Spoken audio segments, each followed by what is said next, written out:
Hello students, welcome to Jain study point. आज हम continue कर रहे हैं चैप्टर 9 रे ऑप्टिक्स। हमारा आज का टॉपिक है रिफ्रैक्शन थ्रू अ प्रिज्म।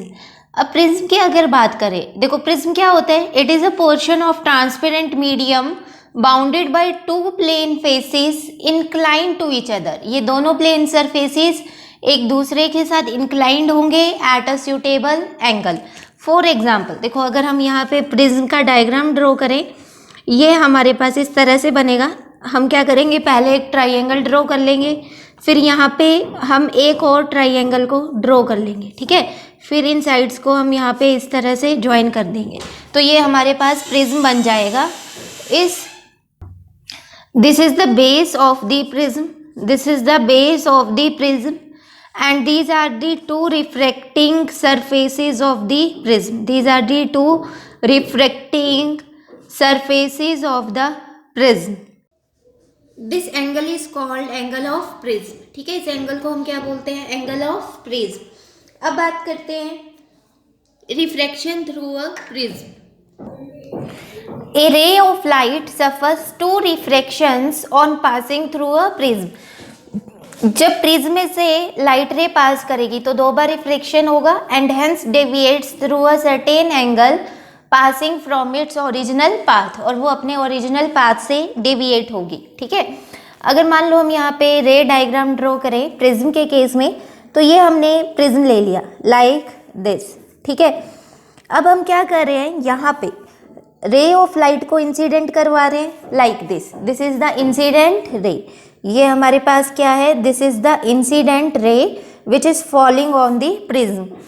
अब लाइट कैसे एंटर कर रही है, फ्रॉम रेयरर टू डेंसर। हम यहाँ पे एज्यूम करें कि यहाँ पे एयर प्रेजेंट है, यहाँ पे this is the prism and this is also air, ठीक है, यहाँ भी एयर प्रेजेंट है। जब light rarer to denser medium में जाएगी तो वो बेंड करेगी टूवर्ड्स दी नॉर्मल। अब इस पॉइंट पे हम एक नॉर्मल ड्रॉ कर लेते हैं, ठीक है। पॉइंट ऑफ इंसिडेंस पे हम एक नॉर्मल ड्रॉ कर लेते हैं लाइक दिस। अब लाइट देखो, अगर बेंड ना करे तो ये अपनी original path straight line path पे इस तरह से ट्रेवल करेगी। बट हमें पता है जब light rarer to denser medium जाएगी तो वो बेंड कर जाएगी टूवर्ड्स दी नॉर्मल। तो ये हमारे पास क्या ऑब्टेन हो जाएगी, दिस इज द रिफ्रैक्टेड रे, दिस इज द रिफ्रैक्टेड रे। अब ये रे ऑफ लाइट इस पॉइंट पे स्ट्राइक कर रही है, यहाँ पे इस पॉइंट पे अगेन हम एक नॉर्मल ड्रॉ करेंगे, ठीक है। This is the normal N1। यहाँ पे हम एक और नॉर्मल ड्रॉ कर रहे हैं, this is the normal N2, ठीक है। ये हमारे पास कौन सा नॉर्मल है, N2 है। अब लाइट जब डेंसर टू रेयरर में जाएगी तो बेंड करेगी अवे फ्रॉम दी नॉर्मल, ठीक है। ये लाइट रे बेंड कर जाएगी away from the normal like this, ठीक है। ये हमारे पास क्या आ गई, इमर्जेंट रे आ गई। ये हमारे पास क्या है, इमर्जेंट रे है। देखो ये इंसिडेंट रे है, ये रिफ्रैक्टेड रे है और ये इमर्जेंट रे है। प्रिज्म को हम नेम दे रहे हैं ABC। प्रिज्म हमारे पास क्या है, ABC। इस पॉइंट ऑफ इंसिडेंस को देखो, ये जो हमारे पास इंसिडेंट रे है इसको हम नेम दे रहे हैं K और इस पॉइंट को हम नेम दे रहे हैं L। ये पॉइंट हमारे पास हो गया L। अब ये हमारे पास नॉर्मल है, ये इंसिडेंट रे है। इंसिडेंट रे नॉर्मल के साथ क्या बनाएगी, एंगल ऑफ इंसिडेंस I, ठीक है। इंसिडेंट रे नॉर्मल के साथ क्या बनाएगी, एंगल ऑफ इंसिडेंस I। अब ये हमारे पास रिफ्रैक्टेड रे है and this is normal. Refracted रे नॉर्मल के साथ कितना एंगल बनाएगी, दिस एंगल इज R1। ये एंगल क्या होगा, R1 होगा। अब यहाँ पे देखो, ये हमारे पास रिफ्रैक्टेड रे है और ये नॉर्मल है, तो इस एंगल को हम क्या कंसीडर कर रहे हैं, R2। ये एंगल हमारे पास क्या हो गया, R2। और ये वाला एंगल देखो, इस एंगल को इमर्जेंट एंगल E भी लिख सकते हैं, बट हम हमारे केस में इसको I2, इसको I1 और इसको I2 लिख रहे हैं। अब रीज़न क्या है, हमने इसको I2 क्यों लिखा, देखो होना तो ये चाहिए था कि ये वाला एंगल I2 हो और ये वाला एंगल R2 हो, बट हमने ऑपोजिट क्यों लिखा। अगर हम यहाँ पे प्रिंसिपल ऑफ रिवर्सिबिलिटी अप्लाई करें तो रे अपने इसी ओरिजिनल पाथ को रिट्रेस कर जाएगी। ये हमने पढ़ा हुआ है in the principle of reversibility, ठीक है। उस केस में ये एंगल I2 हो जाएगा और ये एंगल आपका R2 हो जाएगा। तो इस तरह से हमने यहाँ पे एंगल्स को मेंशन कर दिया। फिर इस पॉइंट को हम नेम दे रहे हैं O, जहाँ पे ये दोनों नॉर्मल्स मीट कर रहे हैं।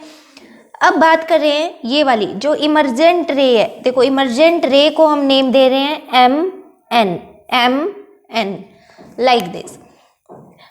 अब ये क्या है, इंसिडेंट रे है। अगर ये रिफ्रैक्ट नहीं होती, बेंड नहीं होती, तो ओरिजिनल इंसिडेंट रे ये वाला पाथ फॉलो करती लाइक दिस, ठीक है। और ये वाली हमारे पास है इमर्जेंट रे, मतलब इंसिडेंट ये वाली रे हुई थी, मिल हमें कौन सी रे है, इमर्ज कौन सी रे हो रही है, ये वाली। तो आप देख सकते हो इंसिडेंट रे और इमर्जेंट रे में जो एंगल है, ये एंगल क्या हो जाएगा हमारा, this is the angle of deviation, ठीक है। तो हम क्या करेंगे, जो ये वाली इमर्जेंट रे है इसको एक्सटेंड कर देते हैं बैकवर्ड डायरेक्शन में, ठीक है। ये दोनों रेस जहाँ पे मीट करेंगी वो एंगल क्या हो जाएगा, that is the angle of deviation, जिसको हम डेल्टा से रिप्रेजेंट करें, ठीक है। इस एंगल को हमें फाइंड करना है, एंगल ऑफ डेविएशन को हमें कैलकुलेट करना है। इस पॉइंट को हम नेम दे देते हैं P। इस पॉइंट को हमने क्या नेम दे दिया, P, ठीक है। फिगर क्लियर है? अगर आपको फिगर क्लियर है तो हमारी डेरिवेशन सिंपल हो जाएगी, ठीक है। फिगर में किसी भी बच्चे को कोई डाउट नहीं रहना चाहिए, ठीक है। अब स्टार्ट करते हैं कैलकुलेशन। यहाँ पे पहले ए पार्ट में करते हैं calculation of angle of deviation. A part है calculation of angle of deviation, calculation of angle of deviation. Angle of deviation को हमें यहाँ पे फाइंड करना है, दैट इज डेल्टा को यहाँ पे हमें फाइंड करना है। देखो कैसे फाइंड कर सकते हैं हम डेल्टा को, देखो यहाँ पे हमारे पास angle of deviation delta present है। अब ये जो एंगल है डेल्टा, ये किस ट्राइंगल का एक्सटीरियर एंगल है, देखो ध्यान से फिगर देखो, it is the exterior angle of triangle PLM, ठीक है। इसके लिए हमें पहले ये वाले एंगल L और M को फाइंड करना पड़ेगा। अब आप इधर ध्यान दो, देखो ये हमारे पास नॉर्मल वाली लाइन है और ये हमारे पास इंसिडेंट रे है। ये वाला एंगल और ये वाला पूरा एंगल हम बात करें, दोनों इक्वल होंगे। देखो यहाँ पे दोबारा से डायग्राम ड्रॉ कर लेते हैं। ये हमारे पास N1 है और ये हमारे पास इंसिडेंट रे है, ठीक है। ये वाला एंगल और ये वाला एंगल, दोनों एंगल सेम होंगे। ये एंगल I1 है तो ये वाला एंगल भी I1 ही होगा, ठीक है। तो ये पूरा एंगल आपके पास I1 हो गया। फिर ये वाला एंगल, स्मॉल एंगल, ये क्या होगा, I1 माइनस R1।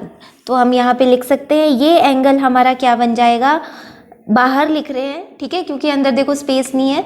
यहाँ पे हम लिख रहे हैं ये एंगल क्या होगा, I1 माइनस R1, क्लियर। अब सिमिलरली ये वाला एंगल देखो, ये वाला एंगल और एक ये पूरा बड़ा एंगल, दोनों क्या होंगे, एक दूसरे के इक्वल होंगे, ठीक है। ये वाला एंगल I2 है तो ये पूरा एंगल भी I2 ही होगा। हमें क्या फाइंड करना है, ये स्मॉलर एंगल। तो ये स्मॉलर एंगल क्या हो जाएगा, I2 माइनस R2। ध्यान से समझो, ये स्मॉलर एंगल क्या बन जाएगा, I2 माइनस R2। यहाँ पे इसको लिख देते हैं, ये वाला एंगल हमारा क्या है, this is I2 minus R2, clear. अब हम क्या बात करें कि हमारे पास एक ट्राइंगल है PLM। इस ट्राइंगल का एक्सटीरियर एंगल क्या है, delta. Exterior angle is equal to sum of two interior opposite angles, ठीक है। ये प्रॉपर्टी हमें पता है, exterior angle is equal to the sum of two interior opposite angles. That means delta is equal to, ये वाला angle देखो हमारे पास क्या है, यहाँ पे लिख लेते हैं पहले इन ट्राइंगल PLM, ताकि आपको बाद में कंफ्यूजन ना हो। यहाँ पे हमने मेंशन कर दिया कि कौन से ट्राइंगल की बात कर रहे हैं, ट्राइंगल PLM। कौन सी प्रॉपर्टी अप्लाई कर रहे हैं, exterior angle is equal to the sum of two interior opposite angles. That means delta is equal to angle PLM plus angle PML। Values put कर देते हैं एंगल्स की। एंगल PLM किसके इक्वल होगा, I1 minus R1। Angle PML किसके equal होगा, angle I2 minus R2। So we can say that delta is equal to I1 plus I2, यहाँ से हम माइनस को कॉमन ले लेंगे, ठीक है, क्या बन जाएगा, minus of R1 plus R2। ये हमारे पास क्या आ गई, इक्वेशन नंबर 1 आ गई, ठीक है। इसको हम क्या लिख देते हैं, दिस इज इक्वेशन नंबर 1।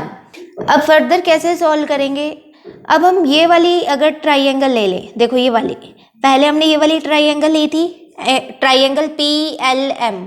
अब हम बात कर रहे हैं ये वाली ट्राइंगल OLM।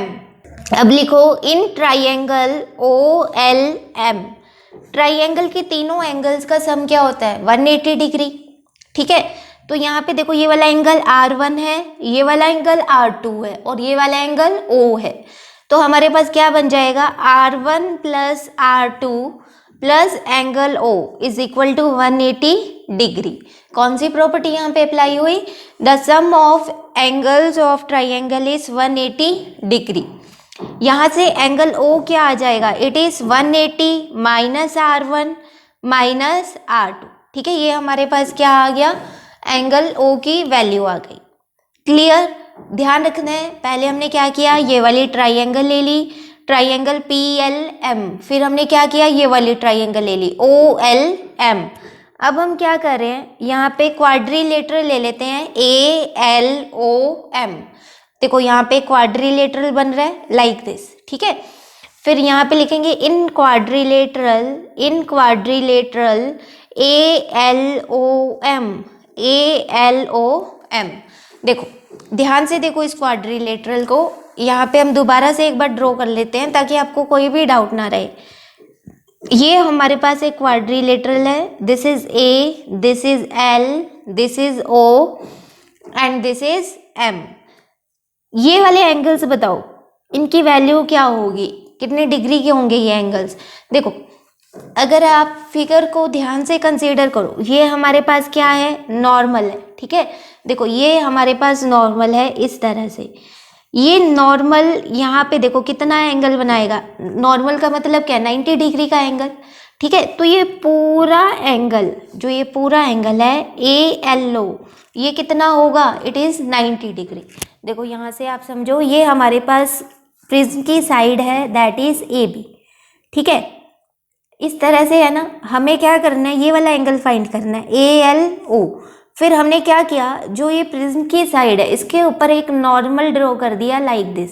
तो आप देख सकते हो ये एंगल हमारा क्या हो गया, दिस इज 90 डिग्री, ठीक है। तो ये वाला एंगल हमारा क्या होगा, 90 डिग्री का होगा। सिमिलरली ये वाला एंगल, ये भी क्या होगा, यहाँ पे नॉर्मल है N2, तो ये वाला एंगल भी 90 डिग्री का ही होगा। और क्वाड्रिलेटरल के चारों एंगल्स का सम क्या होता है, दैट इज 360 डिग्री, ठीक है। क्वाड्रिलेटरल के चारों एंगल्स का सम क्या होता है, 360 डिग्री। इसलिए हम यहाँ पे क्या कह सकते हैं, देखो angle A plus angle O plus 90 plus 90 becomes 180 degree. ये किसके इक्वल है, it is equal to 360 degree. कौन सी प्रॉपर्टी यहाँ पे अप्लाई की, the sum of the angles of quadrilateral is 360 degree. So we can say that angle A plus angle O किसके equal आ गया, 180 डिग्री के इक्वल आ गया, ठीक है। 360 माइनस 180 क्या आ जाएगा, 180 degree. This is angle A plus angle O।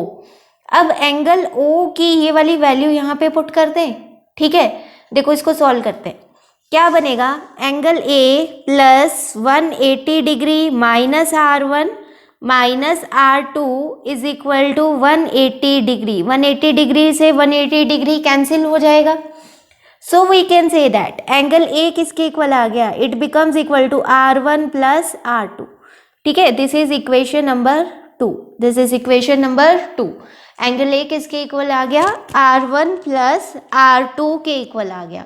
अब क्या करो, देखो यहाँ पे इक्वेशन 1 में हमारे पास R1 प्लस R2 प्रेजेंट है।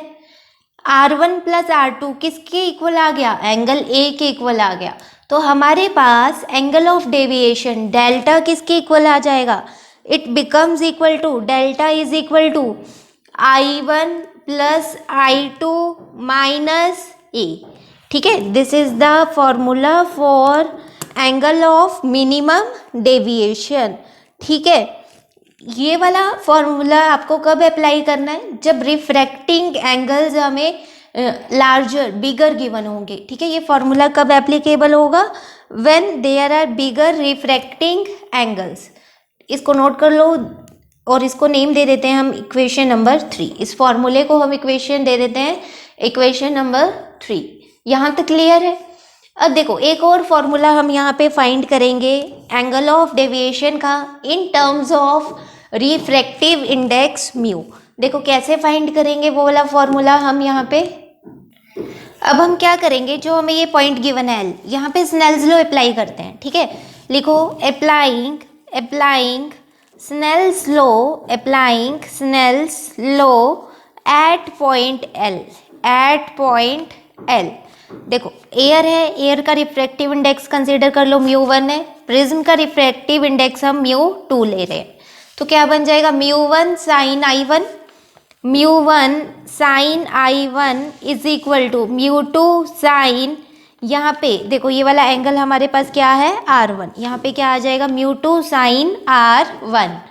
यहाँ से हमें क्या इन्फॉर्मेशन मिल रही है, देखो sign I1 by sine R1, ठीक है।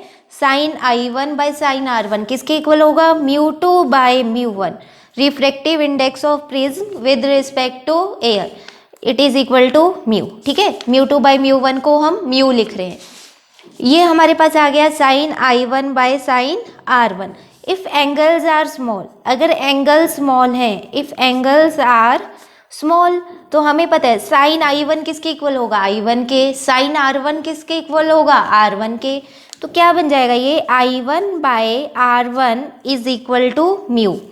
We can say that I1 is equal to mu R1, ठीक है। I1 किसके इक्वल आ जाएगा, म्यू R1 के इक्वल आ जाएगा। सिमिलरली जब हम स्नेल्स लॉ अप्लाई करेंगे एट दिस पॉइंट M, फिर हम इस पॉइंट M पे स्नेल्स लॉ अप्लाई करेंगे, तो हमारे पास I2 किसके इक्वल आ जाएगा, it becomes equal to mu R2, ठीक है। यहाँ से हमने क्या किया, I1 और I2 की वैल्यूज़ को फाइंड कर लिया। अब angle of minimum deviation delta, इसकी इक्वेशन हमारे पास क्या थी, इट इज़ इक्वल टू, देखो फॉर्मूला हमारे पास क्या था, I1 plus I2 minus A, ये वाला फॉर्मूला अभी हमने डिराइव किया था। अब हम I1 और I2 की वैल्यूज़ को यहाँ पे पुट कर देते हैं, ठीक है। तो एंगल ऑफ मिनिमम डेविएशन हमारे पास बन जाएगा mu R1 plus mu R2 minus A, ठीक है। अब इधर ध्यान दो, म्यू कॉमन आ जाएगा यहाँ से, ब्रैकेट में क्या आएगा, R1 plus R2 minus A। R1 plus R2 किसके इक्वल है, R1 plus R2 is equal to A, angle of prism A। डेल्टा बन जाएगा mu A minus A common ले लें यहाँ से, क्या बन जाएगा ये A into mu minus 1। This is the formula for angle of minimum deviation delta. आपको ध्यान रखना है ये फॉर्मूला हमें कब अप्लाई करना है, जब हमें रिफ्रैक्टिंग एंगल्स, प्रिज्म का जो रिफ्रैक्टिंग एंगल है वो एंगल्स हमें स्मॉल गिवन है, लेस देन 10 डिग्री गिवन है, ठीक है। अगर एंगल स्मॉल है तो उस केस में आपको एंगल ऑफ मिनिमम डेविएशन के लिए ये वाला फॉर्मूला अप्लाई करना है। अगर एंगल्स आपको लार्ज गिवन है तो उस केस में आपको ये वाला फॉर्मूला अप्लाई करना है न्यूमेरिकल्स में, क्लियर। अब यहाँ से हमें क्या इन्फॉर्मेशन मिल रही है, angle of minimum deviation is directly proportional to refractive index. अगर रिफ्रैक्टिव इंडेक्स ज़्यादा होगा तो एंगल ऑफ डेविएशन भी ज़्यादा होगा, मतलब रे उस मटेरियल में ज़्यादा डेविएट करेगी फ्रॉम इट्स ओरिजिनल पाथ। अगर रिफ्रैक्टिव इंडेक्स की वैल्यू लेस है तो एंगल ऑफ डेविएशन भी उस केस में लेस होगा, clear. This is all about the angle of deviation, angle of deviation. अब बात करते हैं प्रिज्म फार्मूला, ठीक है। बी पार्ट है इस डेरिवेशन का, that is derivation of prism formula, derivation of prism formula. देखो प्रिज्म फार्मूला को हम कैसे यहाँ पे डिराइव कर सकते हैं, बहुत ही इंपॉर्टेंट है ये भी। प्रिज्म फार्मूला को डिराइव करने से पहले कुछ इंपॉर्टेंट बातें यहाँ पे डिस्कस कर लेते हैं। देखो हमारे पास एंगल ऑफ मिनिमम डेविएशन के दो फॉर्मूले आए हैं, पहला क्या था, I1 प्लस I2 माइनस ए, सेकेंड था a इंटू म्यू माइनस 1। इसका मतलब क्या है, angle of minimum deviation delta depends on the angle of prism ए। यहाँ पे क्या है, एंगल ऑफ प्रिज्म ए।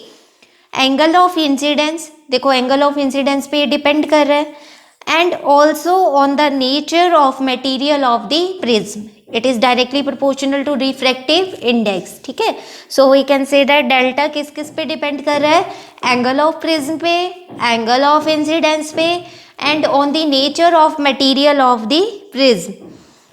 अब यहाँ से देखो हम क्या कॉन्क्लूड कर रहे हैं, हम जैसे जैसे आई को इंक्रीज करेंगे, अगर पहले इनिशियली बात करें, इनिशियली अगर हम बात करें तो अगर हम एंगल ऑफ इंसिडेंस को इंक्रीज कर रहे हैं तो delta, angle of minimum deviation delta यहाँ पे क्या करेगा, डिक्रीज करेगा। ठीक है, एंगल ऑफ इंसिडेंस इंक्रीज हो रहा है और डेल्टा डिक्रीज हो रहा है। अगर हम ग्राफ प्लॉट करें एंगल ऑफ डेविएशन में और एंगल ऑफ इंसिडेंस में, तो वो ग्राफ हमारा कैसे बनता है, देखो एक्सपेरिमेंटली हमने ये ग्राफ बनाया जो इस तरह का हमें यहाँ पे ऑब्जर्व हुआ। वाई एक्सिस पे हम क्या ले रहे हैं, angle of deviation delta, x axis पे हम रिप्रेजेंट कर रहे हैं angle of incidence I, angle of incidence I. अब इधर ध्यान दो, जैसे जैसे हम एंगल ऑफ इंसिडेंस को इंक्रीज कर रहे हैं, डेल्टा क्या कर रहा है, डिक्रीज कर रहा है। ठीक है, तो ये वाला ग्राफ हमारा कुछ इस तरह का बनेगा, आप देख सकते हो जैसे जैसे आई की वैल्यू इंक्रीज करी है, डेल्टा क्या हो रहा है, डिक्रीज हो रहा है। फिर यहाँ पे for a particular value of I, I की एक पर्टिकुलर वैल्यू के लिए डेल्टा की वैल्यू मिनिमम हो जाएगी। ठीक है, आई की एक पर्टिकुलर वैल्यू के लिए डेल्टा मिनिमम हो जाएगा। उसके बाद जब आप एंगल ऑफ इंसिडेंस को और ज़्यादा इंक्रीज करोगे, एंगल ऑफ इंसिडेंस को जब और ज़्यादा आप इंक्रीज करोगे तो इस केस में डेल्टा क्या करेगा, डेल्टा इंक्रीज होगा, डेल्टा इंक्रीज होना स्टार्ट हो जाएगा। तो ये ग्राफ हमारा इस तरह का यहाँ पे हमें ऑब्टेन होगा लाइक दिस। ठीक है, इस तरह का ग्राफ हमें ऑब्जर्व होता है between the angle of deviation and angle of incidence I. देखो अब यहाँ पे अगर हम बात करें for a particular value of delta, मान लो ये डेल्टा की कोई भी हमें वैल्यू गिवन है। ठीक है, for a particular value of delta, angle of incidence I की दो वैल्यूज़ हैं, देखो लेट कर लो, यहाँ पे एंगल ऑफ इंसिडेंस I1 है और यहाँ पे एंगल ऑफ इंसिडेंस I2 है। ठीक है, बट अगर हम मिनिमम वैल्यू ऑफ डेल्टा की बात करें, एंगल ऑफ डेविएशन के मिनिमम एंगल की बात करें, तो वहाँ पे एक ही वैल्यू होगी एंगल ऑफ इंसिडेंस की और उसको हम क्या बोलते हैं, आई। ठीक है, अगर आप कोई भी जनरल वैल्यू ले रहे हो डेल्टा की तो उसके कॉरस्पॉन्डिंग एंगल ऑफ इंसिडेंस की दो वैल्यूज़ होंगी। देखो आप कहीं भी ले लो, ये ले लो, दो वैल्यूज़ होंगी। ठीक है, I1 एंड I2। बट अगर हम मिनिमम वैल्यू ऑफ डेल्टा की बात करें तो उस केस में एंगल ऑफ इंसिडेंस की एक ही वैल्यू होगी और उसको हम I से रिप्रेजेंट करेंगे। जो ये ग्राफ होगा ये सिमेट्रिकल होगा। ठीक है, ये ग्राफ क्या है, देखो सिमेट्रिकल है। यहाँ पे हम लिख सकते हैं when angle of deviation delta is equal to delta M. Delta M का मतलब क्या है, minimum value of angle of deviation. उस केस में I1 किसके इक्वल होगा, I2 के इक्वल होगा और एक ही वैल्यू होगी that is equal to I। इस केस में जो हमारी रिफ्रैक्टेड रे होगी वो कैसे होगी, that is parallel to the base of the prism.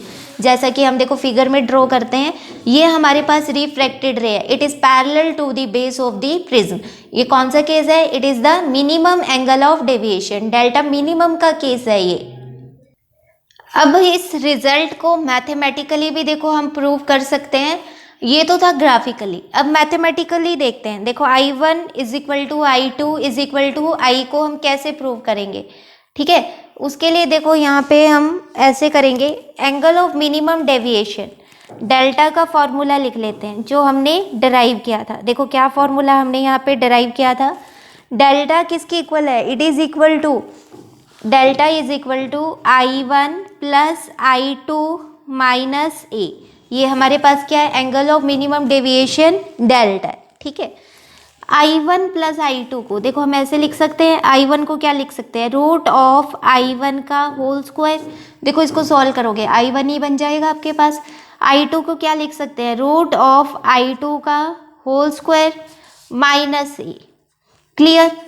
देखो अभी कुछ भी चेंज नहीं हुआ है, आप इसको सॉल्व करो, I1 बन जाएगा और ये I2 बन जाएगा, minus A as it is. अब हम क्या कर रहे हैं, इसमें -2 रूट ऑफ I1 I2, ठीक है, ये वाली टर्म हम सब्ट्रैक्ट कर रहे हैं। सब्ट्रैक्ट कर रहे हैं तो हमें यहाँ पे ऐड भी करनी पड़ेगी सिमिलर टर्म, तो यहाँ पे हम ऐड भी कर देते हैं, +2 root of I1 into I2। देखो ये इक्वेशन बन गई हमारे पास।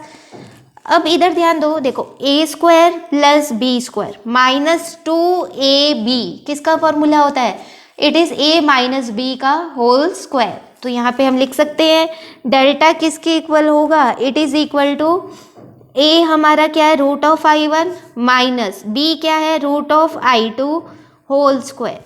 क्या बचेगा हमारे पास यहाँ पे, -a और ये k वाली टर्म, ठीक है, लिख देते हैं हम यहाँ पे +2 root of I1 I2 minus a। देखो ये इक्वेशन बन गई। अब डेल्टा हमें क्या चाहिए, यहाँ पे मिनिमम चाहिए, ठीक है। डेल्टा किसके ऊपर डिपेंड कर रहा है, ये वाली टर्म के ऊपर डिपेंड कर गया। डेल्टा मिनिमम कब होगा, जब ये वाली टर्म मिनिमम होगी, ठीक है। हम लिख देते हैं यहाँ पे delta will be minimum, delta will be minimum when whole square of right hand side is minimum, whole square की मिनिमम वैल्यू क्या होगी, 0। दैट मीन्स ये पूरी टर्म 0 के इक्वल होगी, उस टाइम पे डेल्टा क्या होगा, मिनिमम होगा। That means root of I1 minus root of I2 का होल स्क्वायर किसके इक्वल है, 0 के इक्वल है। So we can say that root of I1 is equal to root of I2, which means I1 is equal to I2, I1 is equal to I2।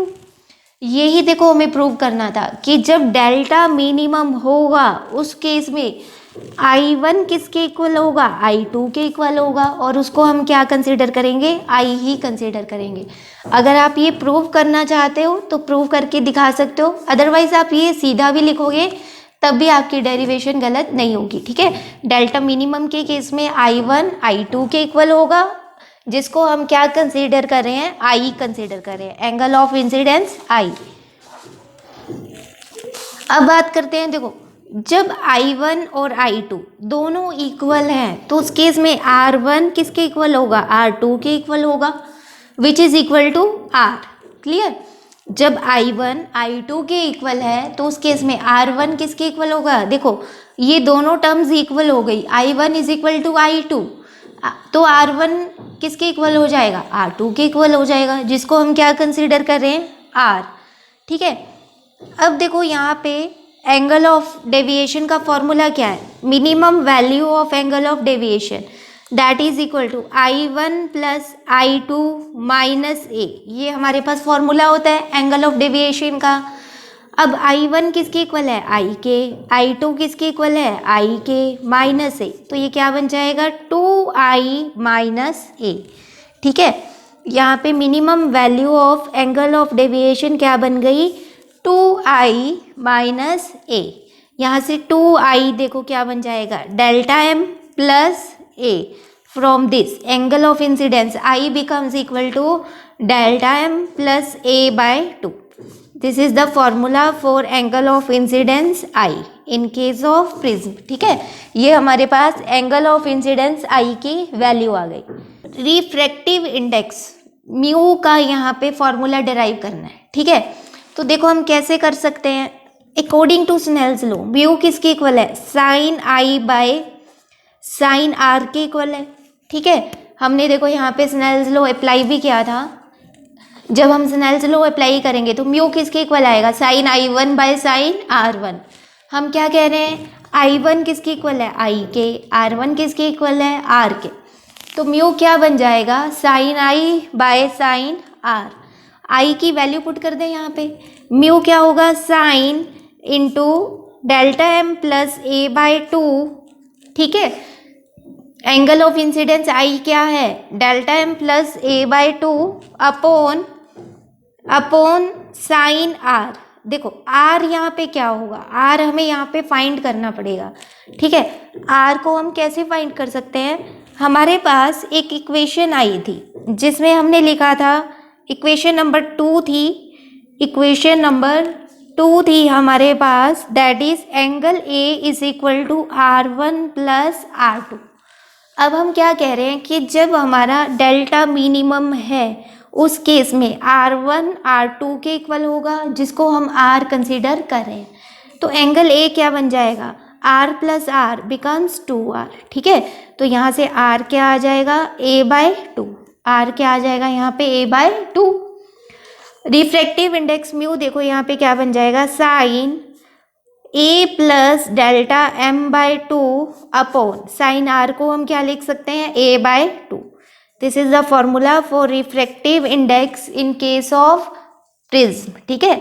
This relation is called prism formula. इस relation को हम क्या बोलते हैं, prism formula. Clear. और इस फॉर्मूले को देखो हम कहाँ पे अप्लाई करेंगे, to find the accurate value of refractive index, ठीक है। जिसका प्रिज्म बना हुआ है, जिस मटेरियल का, जिस ट्रांसपेरेंट मटेरियल का प्रिज्म बना हुआ है, उस मटेरियल के रिफ्रैक्टिव इंडेक्स को फाइंड करने के लिए हम ये वाला फॉर्मूला अप्लाई करेंगे, where A is known as the angle of prism and delta M is the minimum value of angle of deviation. बहुत ही इंपॉर्टेंट फॉर्मूला है बेटा, ये नोट कर लो इसको अच्छे से। Next the factors on which angle of deviation delta depends. देखो it depends on the angle of prism A. अगर हम एंगल ऑफ प्रिज्म को इंक्रीज करेंगे तो डेल्टा भी इंक्रीज करेगा, ठीक है। एंगल ऑफ डेविएशन उस केस में इंक्रीज करेगा। Next is refractive index of the prism. Prism किस मटेरियल का बना हुआ है, उसके नेचर पे डिपेंड करता है एंगल ऑफ डेविएशन डेल्टा। अगर म्यू की वैल्यू लार्ज होगी, रिफ्रैक्टिव इंडेक्स की वैल्यू लार्ज होगी, तो एंगल ऑफ डेविएशन भी लार्ज होगा, ठीक है। फिर हम बात करते हैं वेवलेंथ ऑफ लाइट। अगर वेवलेंथ इंक्रीज करेंगे, देखो अब क्या है, फॉर अ पर्टिकुलर कलर अगर हम बात करें, वेवलेंथ को हम इंक्रीज करें, एंगल ऑफ डेविएशन उस केस में क्या करेगा, डिक्रीज करेगा, ठीक है। अगर हम देखो इस तरह से विबग्योर मतलब क्या है, यहाँ पे violet, indigo, blue, green, yellow, orange, red. आप जैसे जैसे इस डायरेक्शन में मूव करोगे, वेवलेंथ क्या करी है, इंक्रीज करी है। रेड कलर की वेवलेंथ सबसे ज़्यादा होती है, जिसके कारण ये हमें दूर से दिखाई देता है, ठीक है। अब रेड कलर की वेवलेंथ सबसे ज़्यादा है, इसका मतलब क्या है, इसका एंगल ऑफ डेविएशन सबसे ज़्यादा लेस होगा।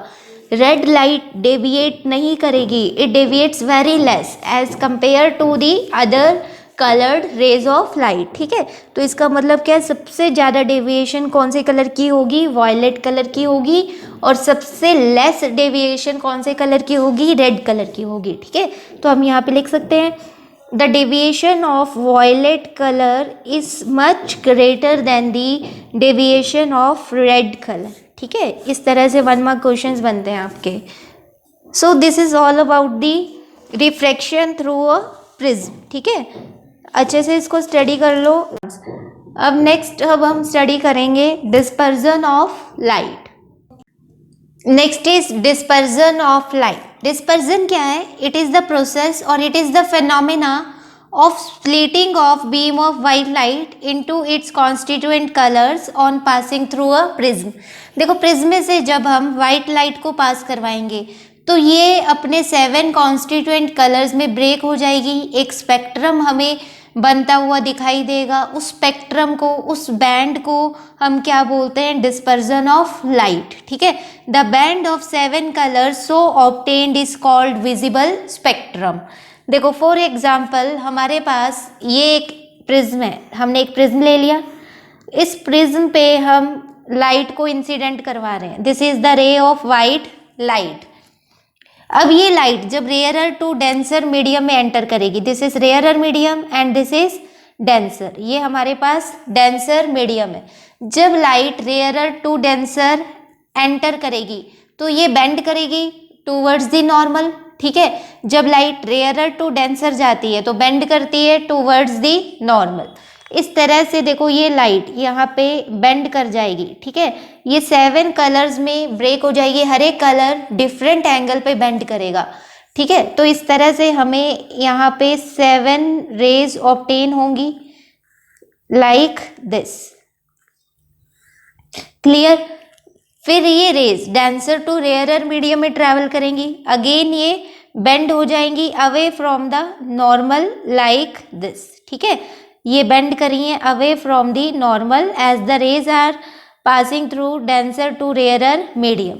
तो यहाँ पे हमें 7 रेज का एक स्पेक्ट्रम दिखाई देगा जो किस ऑर्डर में होगा, विबग्योर, ठीक है। सबसे ऊपर रेड कलर होगा और सबसे नीचे वायलेट कलर होगा। अब बात कर रहे हैं कि यहाँ पे कॉज ऑफ डिस्पर्जन क्या था, ठीक है। कॉज ऑफ डिस्पर्जन यहाँ पे क्या है, देखो हर एक कलर की वेवलेंथ क्या है, अलग है, ठीक है। फॉर एग्जाम्पल रेड कलर की वेवलेंथ सबसे ज़्यादा होती है और वायलेट कलर की वेवलेंथ सबसे ज़्यादा लेस होती है। हर एक कलर की अपनी अलग वेवलेंथ है अकॉर्डिंग टू कॉचीज फार्मूला। अगर कॉचीज फार्मूला हम अप्लाई करें, कॉचीज ने हमें क्या फार्मूला दिया था, देखो according to Cauchy's formula refractive index of a material, जो भी ये प्रिज्म है उसका जो भी मटेरियल है उस मटेरियल का जो रिफ्रैक्टिव इंडेक्स होगा म्यू, वो किसके इक्वल होगा, it is equal to A plus B by lambda square plus C by lambda की power 4 plus so on, where A B C are constants. A B C यहाँ पे क्या है, कॉन्स्टेंट्स है, ठीक है। अब जो ये रिफ्रैक्टिव इंडेक्स है म्यू, देखो ये वेवलेंथ के साथ कैसे वेरी कर रहा है। Refractive index mu is inversely proportional to square of the wavelength, it is inversely proportional to lambda square. इसका मतलब क्या है, देखो एंगल ऑफ डेविएशन का फॉर्मूला था delta is equal to mu minus 1 into A. It means angle of deviation delta is directly proportional to refractive index mu. अगर हम refractive index को इंक्रीज कर रहे हैं तो एंगल ऑफ डेविएशन भी क्या हो रहा है, इंक्रीज हो रहा है, इट ऑल्सो गेट्स इंक्रीज्ड, ठीक है। अब देखो इधर angle of deviation is directly proportional to refractive index, और रिफ्रैक्टिव इंडेक्स क्या है, it is inversely proportional to lambda square. इसका मतलब क्या हो गया, जो हमारे पास एंगल ऑफ डेविएशन है डेल्टा है, it is inversely proportional to wavelength square, it is inversely proportional to wavelength square. अगर हम वेवलेंथ को इंक्रीज करेंगे तो एंगल ऑफ डेविएशन उस केस में लेस होगा। अब हमें पता है जो रेड कलर की वेवलेंथ है ये लार्ज है than the wavelength of any other colour in the spectrum. For example हमने यहाँ पे वायलेट कलर ले लिया, तो इसका मतलब क्या है, जो एंगल ऑफ डेविएशन होगा रेड कलर की रे का, ठीक है, angle of deviation of red is less than the angle of deviation of violet colour. Red colour less deviate करेगा और वायलेट कलर ज़्यादा डेविएट करेगा, ठीक है। यहाँ से हमें एक बात क्लियर हो रही है, और यहाँ पे आप ऐसे भी लिख सकते हो, it means refractive index of violet colour is more than the refractive index of red colour, ठीक है। ये इंफॉर्मेशन भी हमें यहाँ से मिल रही है। अगर हम यहाँ पे रिफ्रैक्टिव इंडेक्स और वेवलेंथ में ग्राफ प्लॉट करें, देखो वाई एक्सिस पे हम क्या ले रहे हैं, रिफ्रैक्टिव इंडेक्स म्यू ले रहे हैं, एक्स एक्सिस पे हम वेवलेंथ लैम्डा को रिप्रेजेंट कर रहे हैं। हमारा ग्राफ इस तरह का बनेगा, जैसे जैसे वेवलेंथ इंक्रीज कर रही है refractive index mu gets decreased, ये डिक्रीज हो रहा है, clear. Next is angular dispersion. Angular dispersion is the difference in angles of deviation of two extreme colours, that is violet and red colours. देखो ये consider करो हमारे पास एक prism है, हमने एक प्रिज्म ले लिया, ठीक है। यहाँ पे हम क्या कर रहे हैं, वाइट लाइट को इंसिडेंट करवा रहे हैं। जब ये वाइट लाइट प्रिज्म में से पास करेगी तो स्पेक्ट्रम बन जाएगा 7 कलर्स का।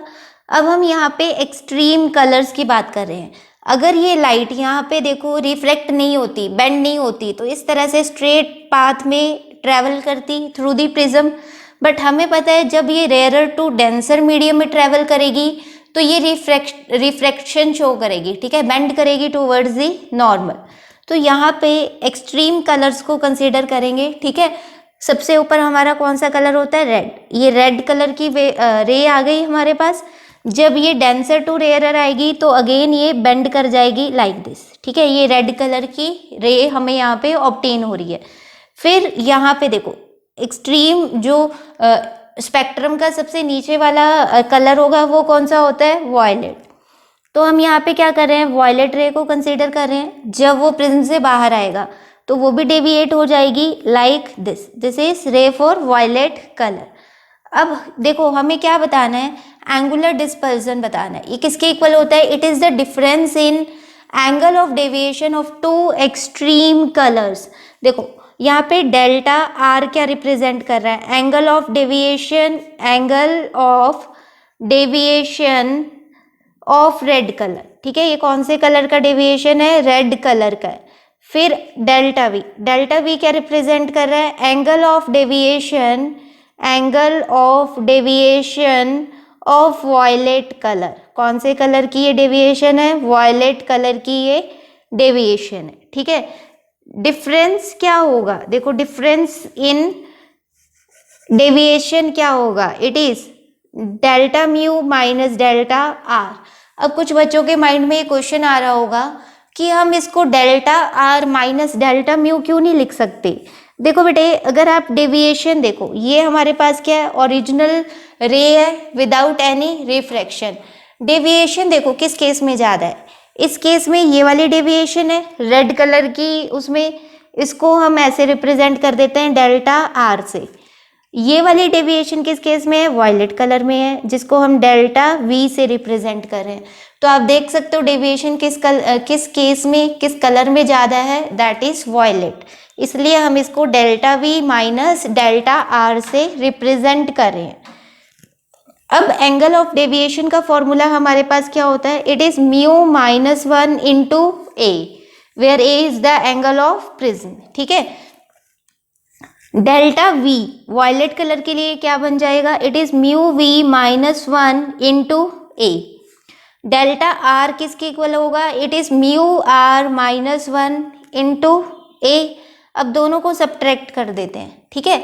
तो हमारे पास क्या आ जाएगा, delta V minus delta R is equal to, A common आ जाएगा, यहाँ पे क्या आएगा, U V minus A minus mu R minus 1, ये इक्वेशन बनेगी, ठीक है। इसको फर्दर सॉल्व करते हैं, देखो क्या बनेगा, A into mu V minus mu R, ये वाला माइनस 1 माइनस माइनस प्लस 1, ये दोनों कैंसिल हो जाएंगे। तो हमारे पास angular dispersion that is delta V minus delta R किसके इक्वल आ जाएगा, it is equal to mu V minus mu R into A. Clear, this is the formula for angular dispersion. Angular dispersion किस पे depend कर रहा है, upon the angle of prism A and on the nature of material of the prism, ठीक है। Refractive index पे ये depend कर रहा है, that is on the nature of material of the prism. Next topic is rainbow. It is very important topic for board exams.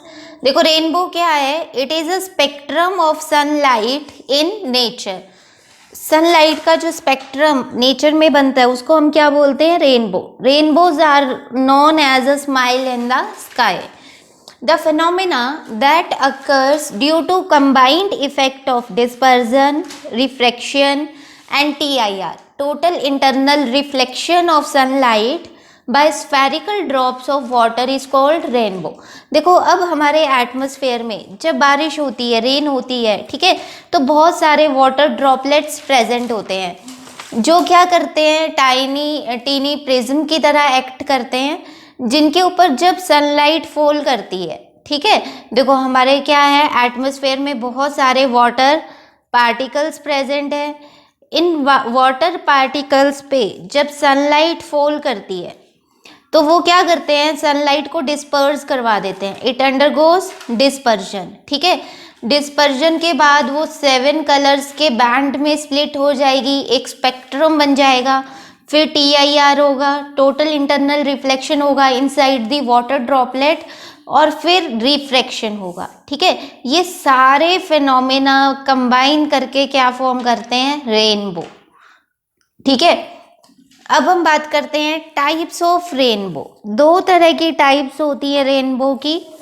First is primary rainbow, first is primary rainbow and second is secondary rainbow. Second हमारे पास कौन सी होती है, secondary rainbow, secondary rainbow. Primary rainbow और secondary rainbow को अब हम detail में study करते हैं।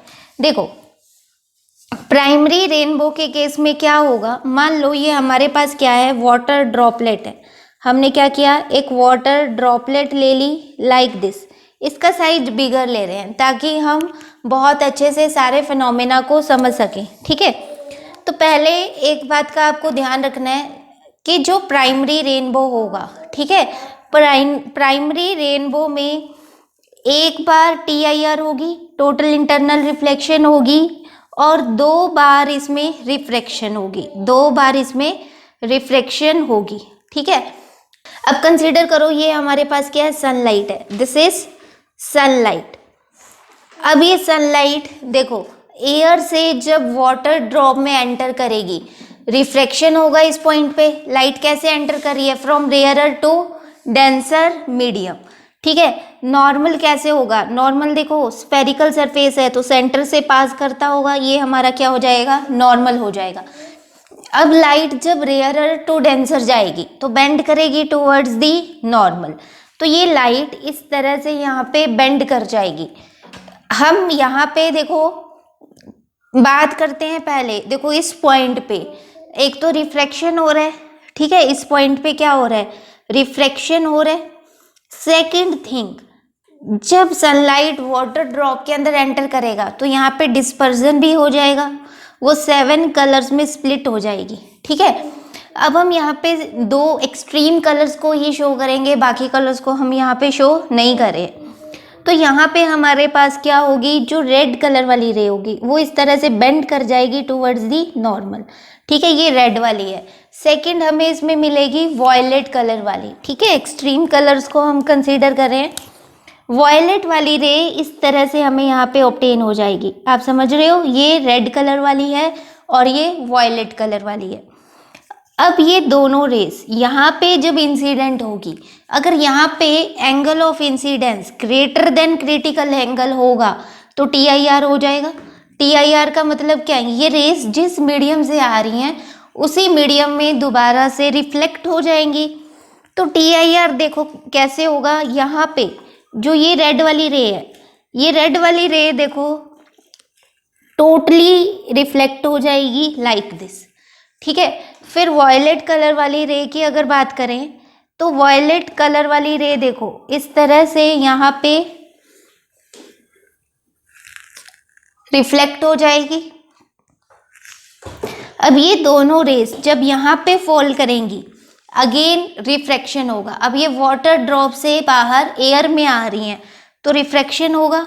वॉयलेट वाली देखो इस तरह से रिफ्रैक्ट कर जाएगी अवे फ्रॉम दी नॉर्मल। इसी तरह से यहाँ पे जो रेड लाइट है, रेड रे है, रेड रे भी बेंड कर जाएगी away from the normal like this. ठीक है, इस तरह से यहाँ पे बेंड कर जाएगी।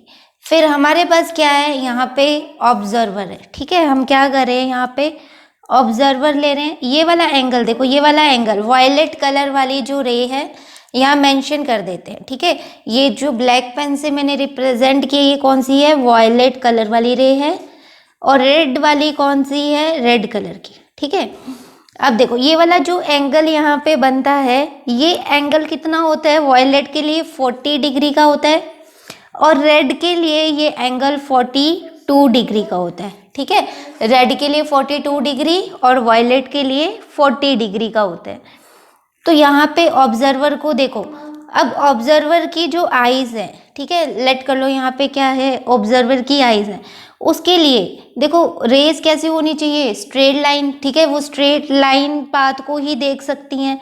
तो इसके लिए आप क्या करोगे, यहाँ पे रेस को एक्सटेंड कर दोगे। देखो जो ये वॉयलेट कलर वाली रे है, इसको हम एक्सटेंड कर देंगे लाइक दिस, ये वाली, ठीक है।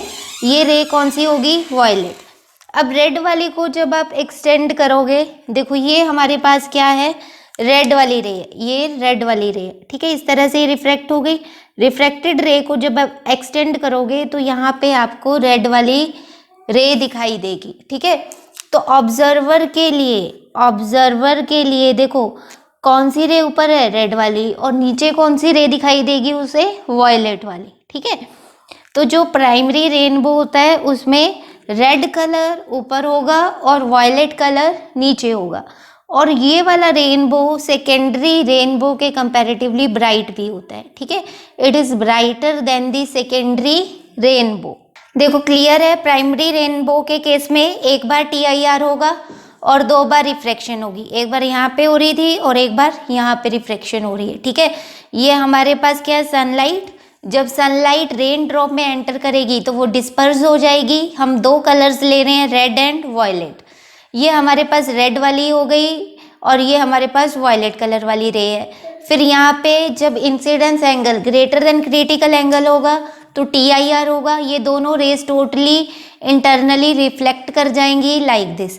फिर जब ये ड्रॉप से बाहर आएंगी तो ये मूव कर रही हैं from denser to rarer medium. Again ये रिफ्लेक्ट करेंगी, बेंड करेंगी away from the normal like this. Observer की आइज पे देखो ये वाली वॉयलेट वाली रे कितना एंगल सबटेंड कर रही है, 40 डिग्री, और रेड वाली 42 डिग्री। अब ऑब्जर्वर देखो हमारी लाइंस क्या, लाइट क्या है, स्ट्रेट पाथ में ट्रेवल करती है, तो हमारे लिए देखो ये रेड वाली यहाँ पे दिखाई देगी हमें और वॉयलेट वाली यहाँ पे दिखाई देगी। रेड ऊपर होगा, वॉयलेट कलर नीचे होगा, ठीक है।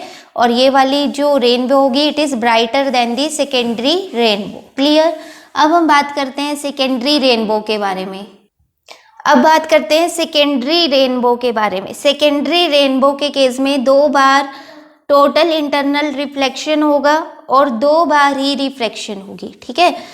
इस केस में 2 बार इंटरनल रिफ्लेक्शन होगा और 2 ही बार रिफ्रैक्शन होगी। इसका डायग्राम करते हैं। देखो सेकेंडरी रेनबो के केस में ये वाटर ड्रॉपलेट है हमारे पास, ठीक है। यहाँ पे हमने क्या किया, सनलाइट को फॉल करवाया, ठीक है। ये हमारे पास क्या है, सनलाइट है लाइक दिस। अब ये सनलाइट कैसे एंटर कर रही है, from rarer to denser medium. जब सनलाइट एंटर करेगी from rarer to denser medium तो ये बेंड कर जाएगी टूवर्ड्स दी नॉर्मल। यहाँ पे देखो हमारा नॉर्मल होगा लाइक दिस। इस पॉइंट पे हम क्या कर रहे हैं, एक नॉर्मल को ड्रॉ कर रहे हैं। अब लाइट रे बेंड करेगी टूवर्ड्स दी नॉर्मल, तो यहाँ पे अगेन हम 2 कलर की रेज को लेंगे, रेड एंड वॉयलेट। तो रेड वाली रे देखो यहाँ पे इस तरह से रिफ्रैक्ट हो जाएगी, ठीक है। फिर हम वॉयलेट कलर वाली रे बनाते हैं, तो वॉयलेट कलर वाली रे अगेन यहाँ पे रिफ्रैक्ट करेगी, तो ये हमारे पास क्या होगी, वॉयलेट कलर वाली रे हो गई, ठीक है। अब यहाँ पे जब angle of incidence greater than critical angle होगा तो ये TIR के अंडर जाएंगी दोनों रेस, ठीक है। तो रेड वाली देखो पूरी तरह से इंटरनली रिफ्लेक्ट हो जाएगी लाइक दिस। यहाँ पे हमें रेड कलर वाली रे इस तरह से इंटरनली रिफ्लेक्ट हो जाएगी। फिर ये वॉयलेट कलर वाली रे भी यहाँ पे इंटरनली रिफ्लेक्ट हो जाएगी like this. This is violet coloured ray. अब आप देख सकते हो एक बार यहाँ पे रिफ्रैक्शन हो गया और यहाँ पे एक बार TIR हो गया। अगेन इस पॉइंट पे क्या होगा, TIR होगा, ठीक है। यहाँ पे again critic angle of incidence क्या होगा, क्रिटिकल एंगल से ज़्यादा होगा, तो ये दोनों rays again it undergoes TIR, total internal reflection. तो आप देखो ये जो रेड वाली रे है इस तरह से यहाँ पे पूरी तरह से रिफ्लेक्ट हो जाएगी, ठीक है। फिर बात करते हैं वॉयलेट कलर वाली रे के लिए, तो ये यहाँ पे ये वॉयलेट कलर वाली रे इस तरह से रिफ्लेक्ट हो जाएगी। यहाँ पे हमें वॉयलेट कलर वाली रे यहाँ पे दिखाई देगी, ठीक है।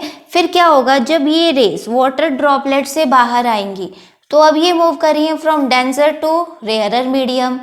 जब rays denser to rarer medium में जाती हैं so in that case they bend away from the normal. अब ये क्या करेंगी, नॉर्मल से अवे बेंड कर जाएंगी। तो यहाँ पे जो रेड कलर वाली रे है देखो इस तरह से ये नॉर्मल, ये हमारा नॉर्मल होगा, नॉर्मल से अब ये बेंड कर जाएगी तो इस तरह से रिफ्लेक्ट हो जाएंगी, यहाँ पे हमें रेड कलर वाली रे ऑब्टेन होगी। अगर वॉयलेट कलर वाली रे की बात करें तो ये भी देखो अगेन रिफ्लेक्शन होगा डेंसर टू रेयरर मीडियम, तो ये वाली रे इस तरह से यहाँ पे रिफ्लेक्ट कर जाएगी। ठीक है, फिर हम क्या कर रहे हैं, यहाँ पे ऑब्जर्वर कंसीडर कर रहे हैं जिसकी आइज में ये रेज दो एंटर करेंगी। ठीक है, जब ऑब्जर्वर की आइज में रेज एंटर करेंगी तो देखो इस केस में क्या होगा, उसे स्ट्रेट लाइन पाथ ही दिखाई देगा। तो इस केस में सेकेंडरी रेनबो के केस में देखो ये हमारे पास क्या होगी, रेड वाली रे, इसको हमने बैकवर्ड डायरेक्शन में एक्सटेंड करवा दिया लाइक दिस। ठीक है, अब वॉयलेट वाली रे को एक्सटेंड करवाएंगे इन बैकवर्ड डायरेक्शन, तो देखो ये यहाँ पे हमें ऑब्टेन होगी like this.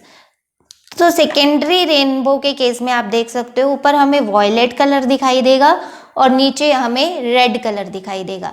But primary rainbow के केस में क्या होता था, ऊपर रेड होता था और नीचे वॉयलेट होता था, और सेकेंडरी के केस में वॉयलेट ऊपर है, रेड नीचे है, और इसकी ब्राइटनेस प्राइमरी के कंपैरेटिवली लेस होगी। ठीक है, यहाँ पे लिख देंगे it is less brighter then the primary rainbow. Diagrams clear हैं आप दोनों, आपको दोनों के, प्राइमरी रेनबो के भी और सेकेंडरी रेनबो की भी, ये दोनों डायग्राम्स बहुत ज़्यादा इंपॉर्टेंट है। ठीक है, अगर एंगल्स की बात करें, देखो रेड वाली रे यहाँ पे एंगल बनाएगी 50 डिग्री और वॉयलेट वाली बनाएगी 53 डिग्री। ठीक है, ये वॉयलेट है और ये रेड है। Clear, this is all about the types of rainbow, primary and secondary rainbow. अब कंडीशंस की अगर बात करें, necessary condition to observe rainbow is, for observing a rainbow the observer must stand with his back towards the sun। ठीक है, जो observer है उसकी बैक किधर होनी चाहिए, सन की तरफ, तभी वो रेनबो को देख पाएगा, अदरवाइज वो नहीं देख पाएगा। Clear, so this is all about the rainbow and its types. Clear, next video में हम इसके बेस्ड न्यूमेरिकल सॉल्व करेंगे।